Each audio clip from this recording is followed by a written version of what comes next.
Good evening everyone my dear friend. आज 21 जनवरी शुक्रवार है। आज तो आप सब लोग जानते हैं कि आज का दिन बहुत ही महत्वपूर्ण व अच्छा है। माघ मास में पड़ने वाले विविध पर्वों में संकष्टी चतुर्थी एक पौराणिक पर्व है। इसे संकट चौथ या सकट के नाम से भी जाना जाता है।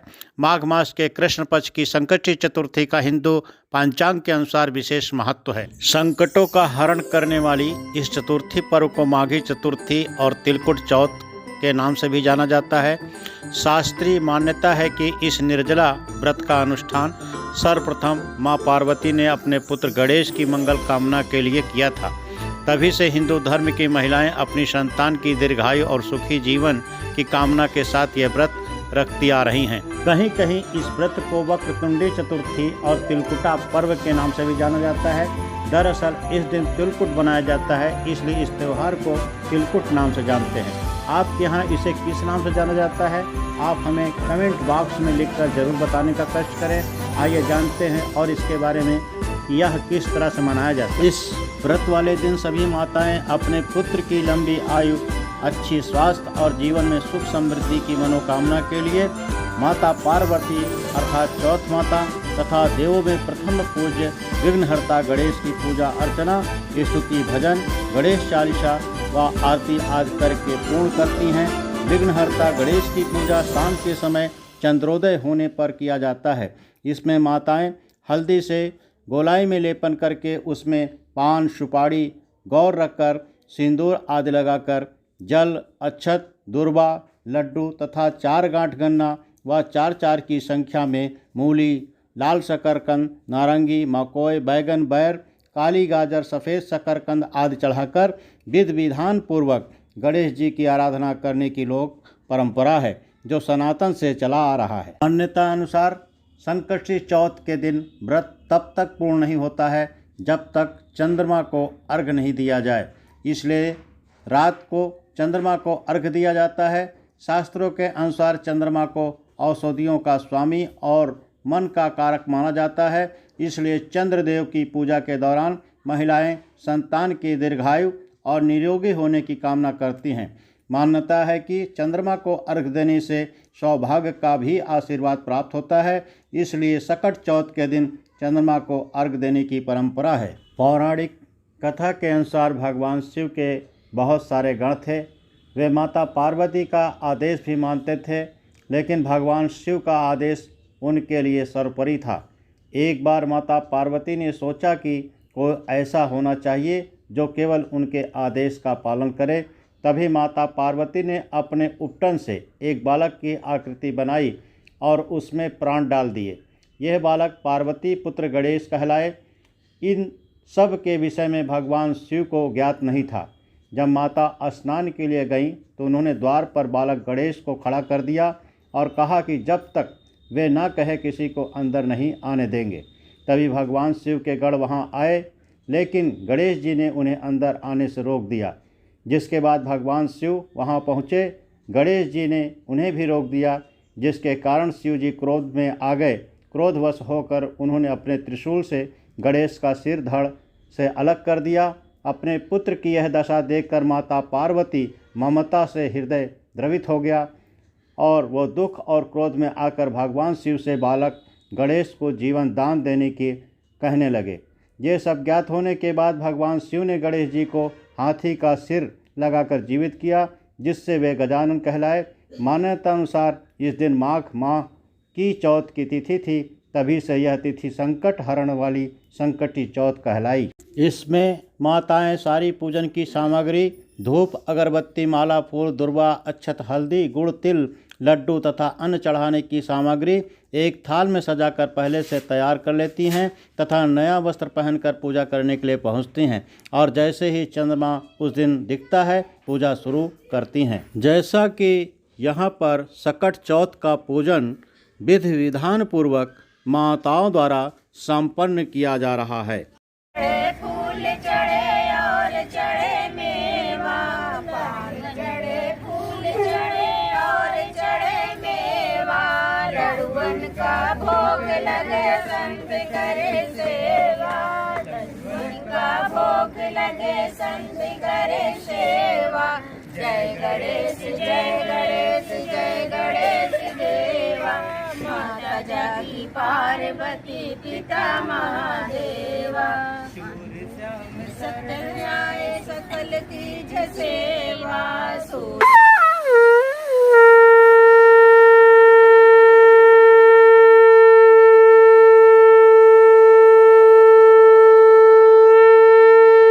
पार्वती पिता महादेवा दीनन की लाज रखो शंभु सुतवारी दीनन की लाज रखो शंभु सुतवारी कामना को पूर्ण करो जगे बलिहारी कामना को पूर्ण करो जगे बलिहारी जय गणेश जय गणेश जय गणेश देवा माता जाकी पार्वती पिता महादेवा माता जाकी पार्वती पिता महादेवा की पार्वती पिता महादेवा बोलो गणेश भगवान की जय। वो में भोले बाबा की जय है। शिव ओंकार जय शिव ओंकार ब्रह्मा विष्णु सदा शिव अर्धांगी धारा ओम जय हरे हरे महादेव एकानन चतुरानन पंचानन राजे स्वामी पंचानन राजे हंसानन गरुड़ासन हंसानन गरुड़ासन विश्ववाहन साजे ओम हरे हरे महादेव दो भुज चार चतुर भुज दस भुज ते सोहे स्वामी दस भुज ते सोहे तीनों रूप निरखता तीनों रूप निरखता त्रिभुवन जन मोहे ओम जय हरे हरे महादेव अच्छे माला मुंडमाला धारी स्वामी मुंडमाला धारी चंदन बिग मन सोए चंदन बिग मन सोए जाले सुबेदारी ओम हरे हरे हरे महादेव श्वेतांबर पीतांबर बागंबर अंगे स्वामी बागंबर अंगे सनकादिक ब्रह्मादिक सनकादिक ब्रह्मादिक भूतादिक संगे ओम हरे हरे हरे महादेव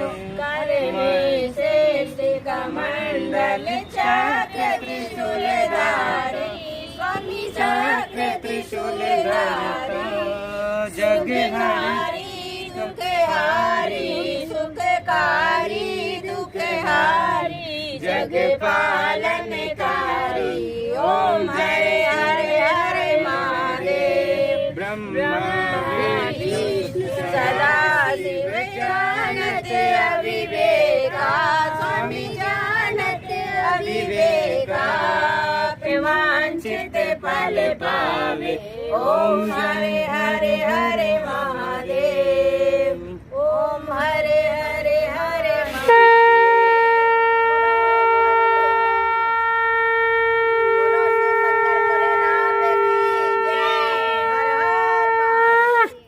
आगे रखो भाई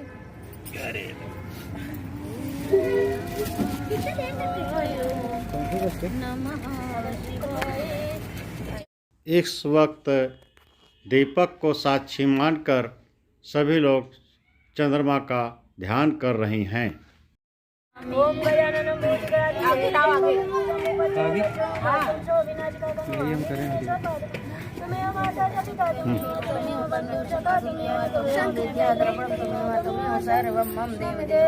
गुरुर्ब्रह्मा गुरुर्विष्णु गुरुर्देवो महेश्वरा गुरुर् साक्षात् परब्रह्म तस्मै श्री गुरुवे नमः। ओम श्री उमा महेश्वराय नमो नमः।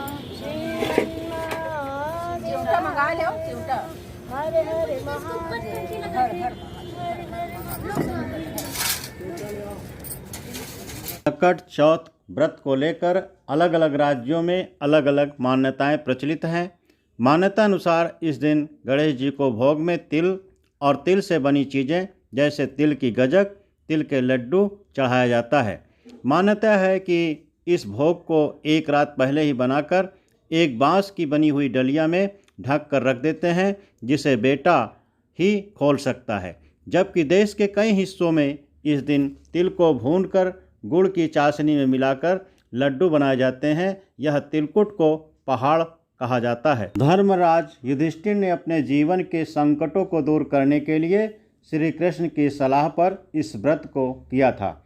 शास्त्रीय विवरणों के मुताबिक मोदक भगवान गणेश का सर्वाधिक प्रिय व्यंजन है। शंकर सुमन भवानी नंदन को समान तौल पर बेसन और मोतीचूर के लड्डू का भोग लगाया जाता है, लेकिन संकटी चतुर्थी पर उन्हें तिल के लड्डू चढ़ाए जाते हैं। दरअसल इस प्राचीन परंपरा के पीछे आस्था और आहार का एक सुनियोजित विज्ञान समाहित है। धर्मशास्त्रों में तिल को देवन्य की संज्ञा दी गई है। शिव पुराण में तिल दान और तिल मिश्रित जल के स्नान से शारीरिक, मानसिक और वाचिक पापों से मुक्ति मिलने की बात कही गई है। यह जानना रोचक है कि इस देवान की वैज्ञानिक उपयोगिता भी परीक्षणों में साबित हो चुकी है।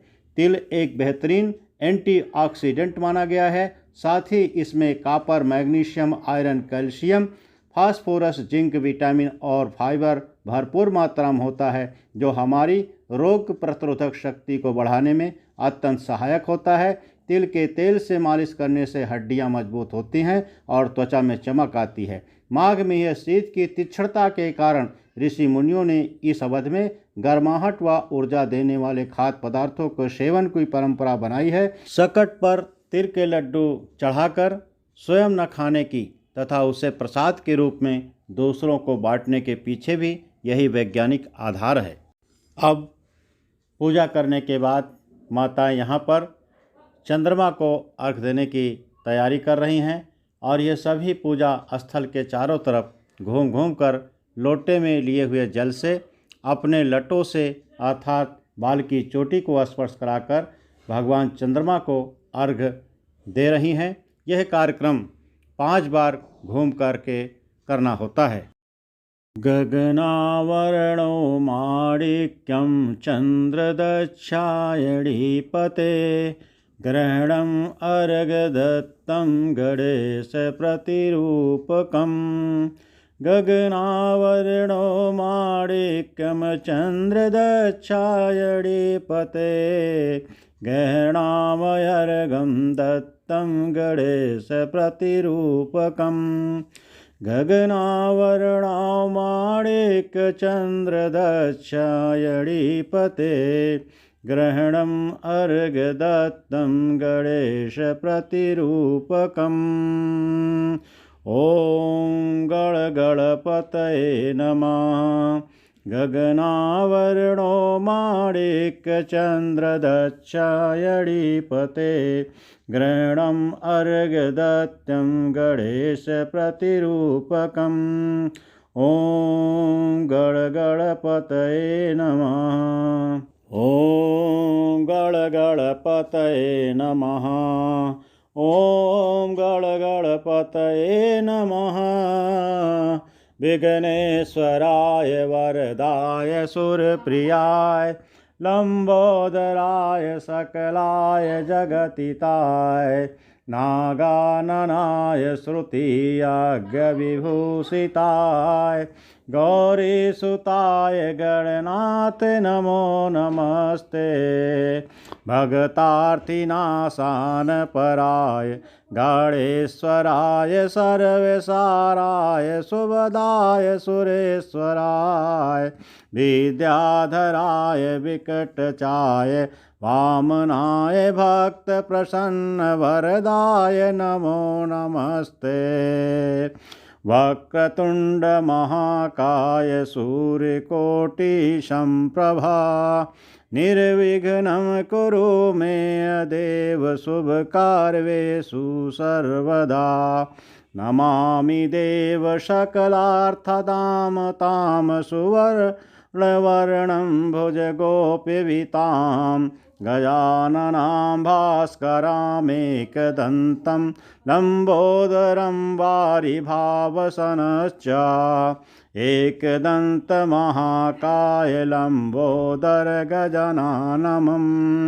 विघ्ननाशशङ्करं देवं हरं प्राणमयम्। इस प्रकार से गणेश चौथ का व्रत पूर्ण होता है।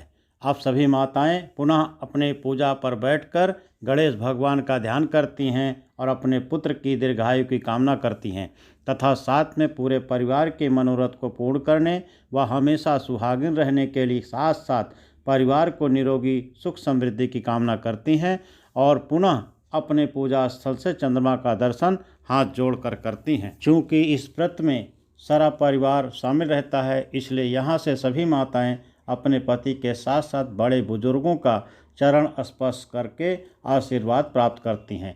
तब मीठे फलहार या मिष्ठान को खाकर अपने निर्जला व्रत को तोड़कर जल ग्रहण करती हैं। अगले दिन पूजा स्थल पर स्नान कर पुनः जाती हैं और 1 लोटा जल अर्पण कर गौर सुपारी दीपक की दिवाली को पूजा स्थल पर सिरदा पढ़कर प्रसाद आदि उठाती हैं।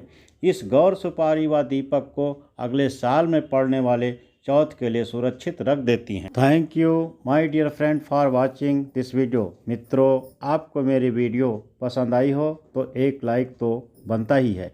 यदि मेरी वीडियो आपको पसंद आई हो तो प्लीज़ इसे अपने इष्ट मित्रों व रिश्तेदारों के साथ शेयर करने का कष्ट करें, जिससे वे भी इसे देखकर लाभान्वित हो सकें। और मित्रों, आपने अभी तक मेरे चैनल को सब्सक्राइब नहीं किए हैं तो प्लीज़ सब्सक्राइब करने का कष्ट करें, जिससे मेरी अगली नई वीडियो का अपडेट आपको शीघ्र मिल सके। पुनः आप सबको मेरी तरफ से हार्दिक शुभकामनाएं।